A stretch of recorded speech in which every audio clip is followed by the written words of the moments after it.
Mwenyekiti wa Jumuiya ya Umoja wa Vijana ya Chama cha Mapinduzi UVCCM Taifa, Mohamed Kawaida, amesema amepata taarifa ya kuwepo kwa asasi za kiraia, vyama vya siasa na baadhi ya mashirika yasiyokuwa ya kiserikali kutumika katika kuchochea vurugu katika taifa la Tanzania. Hayo ameyasema wakati alipokuwa katika mkutano uliofanyika katika kata ya Uyovu iliyopo wilayani Bukombe mkoani Geita, huku akiwataka vijana kuendelea kulinda amani tulionayo sambamba na kutishia kuvitaja vyama hivyo pamoja na mashirika hayo yanayotumika kukusanya vijana ili kuwapa mafunzo. Na hapa niseme jambo katika swala zima la amani na utulivu. Nimepata taarifa ya kwamba zipo asasi za kiraia, vyama vya siasa na baadhi ya NGOs kutumika kutaka kuchochea vurugu katika taifa letu. Na wengine hao wameenda mbali, wanawachukua vijana wa Kitanzania, wanawapeleka mafunzoni kuwajengea uwezo wa kufanya vurugu nje ya nchi jirani tu hapa.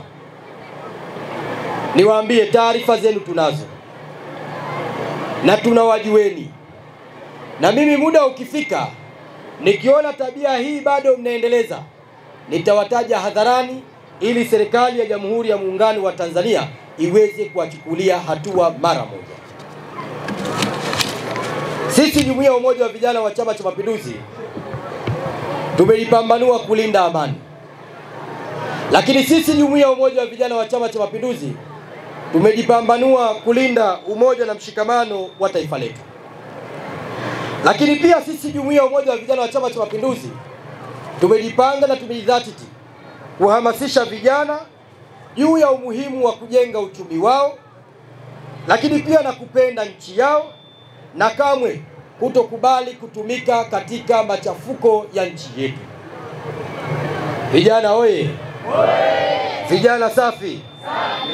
Hivyo nikwambie ni ndugu vijana wenzangu, ninayo orodha ya hizo asasi, ninayo orodha ya hivyo vyama vya siasa, ninayo orodha ya hizo baadhi ya NGOs zinazojaribu kutumia vijana kwa lengo la kutaka kuvuruga amani ya nchi yetu.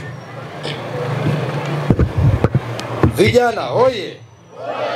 Haya, naipenda mpaka nalia mimi Tanzania, naipenda mpaka nalia mimi Tanzania. Tunaomba Mungu adumishe vyema amani tawale, tunaomba Mungu adumishe vyema amani tawale. Tazama kule Sudani hawana amani, wimba turudi na kule Kongo jamaa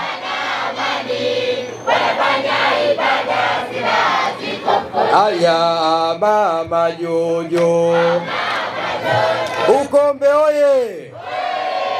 Na sisi tukuahidi kupitia siku ya leo ya muungano wa Tanzania ambao tulipata nchi ya Tanzania, tutahakikisha vijana wa Geita tunailinda na kuienzi amani tuliyoachiwa na waasisi wetu na amani ambayo ipo kwenye nchi yetu.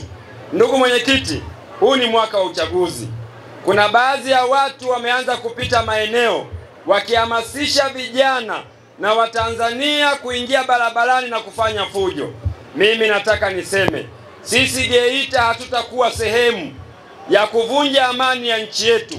Hatutakuwa sehemu ya kuikanyaga katiba yetu na kutokushindwa kwenda kufanya uchaguzi. Mimi nikuhakikishie, vijana wa mkoa wa Geita tunajielewa na tumejiandaa kwa uchaguzi. Lakini ndugu mwenyekiti, mimi nilijipa muda wa kufanya utafiti kidogo. Hawa watu kwa nini wanatuhamasisha sisi wa Tanzania kwenda barabarani na kufanya fujo? Utafiti wangu ulinipa majibu yafuatayo. Lakini kuna wajumbe wa kamati kuu wale ambao walikuwa wamekimbilia nje, familia zao zote ziko nje, wanatuhamasisha sisi ambao familia zetu ziko hapa Uyovu tuingie barabarani ili tukose makazi mazuri, tukose elimu. Ndugu zangu, tuwapuuze na tuwakatae. Wao wanatuhamasisha kufanya fujo kwa sababu wanazo passport tayari za kwenda nje na kwenda kuishi na familia zao.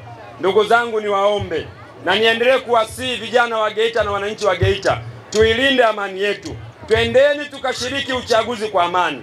Lakini la mwisho, ndugu mwenyekiti, utakapoenda kwenye kamati kuu, tupelekee shukrani zetu kwa Dr. Samia Suluhu Hassan kwa niaba ya vijana wa mkoa wa Geita, kwa sababu ya ahadi zake zinazotekelezwa kwa wakati. Alipita kwenye mji huu wa Uyovu, alituahidi kilomita 3 za taa za barabarani, na mimi nikuambie katekeleza, kaleta kilomita 4.9 za taa za barabarani. Nani kama Dr. Samia Suluhu Hassan?